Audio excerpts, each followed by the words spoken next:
Hello mga katitang ninyo lahat for today's video. Samahan nyo kaming tulungan silang maghakot ng gamit. Tara! Ayan, October 31 until November 1 sa may Forest Lake. Dito syempre sa Binyan, saan pa ba? Magtitinda-tindahan kami mga sis. Nakikisali na naman ako, hindi ako yung ate ko tsaka yung bayo ko. Magtitinda sila doon. So makikigulo kami. Last year kasi nagtinda rin ako doon ng mini donuts at tsaka special gulaman. Pero ngayon, hayaan ko na lang yun sa kanila. Yun, pumunta kami ng Pasita, tapos pumunta kami sa bahay ng tita ko kasi doon lahat binaba yung mga gamit. After nun, pumunta kami dito sa bahay namin. Nandyan lahat, jump packs ang bahay ni Chichay.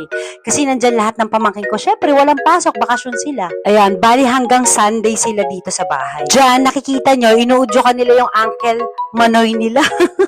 Na magpa-pizza tsaka chicken ng Shakey's. Nagki-crave daw sila yung mga dalaga. Syempre si Uncle Bampa nila makatanggi. Syempre pagbibigyan sila niyan. Tsaka walang pasok minsan nang makumpleto ang mga pamangkin niya. Kaya go. Diyan nga nagbabalik-taktakan pa sila kung ano bang Angel's Pizza pa, kung anik-anik na pizza.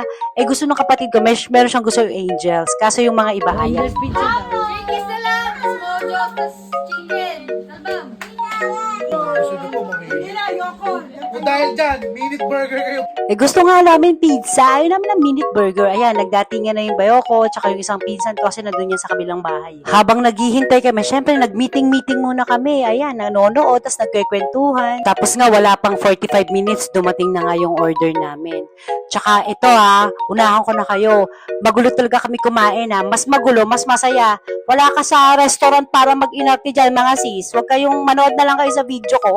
Joke. Ganyan po talaga kami kumain. Minsan akala nyo mauubusan kami. Ganon kala yung mga PG. Pero wala, ganon lang. Nag-aagawan lang. Masaya lang pag ganon. Bakit ba? Pakilamera ka. Diba sabi nga ni Tita Small Laude, no bashing, just for fun. Kaya nood ka na lang ng video ko. Ang saya kaya namin panoorin.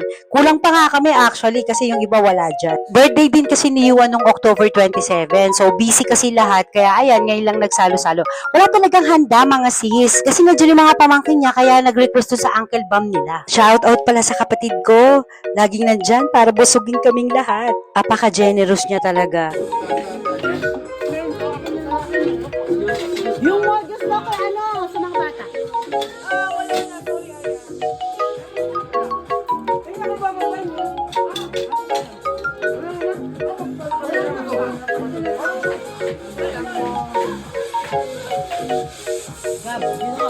O siya, hanggang dito na lang. Please follow, like, and share. Supportahan niyo naman ang titang ina niyong lahat. Bye!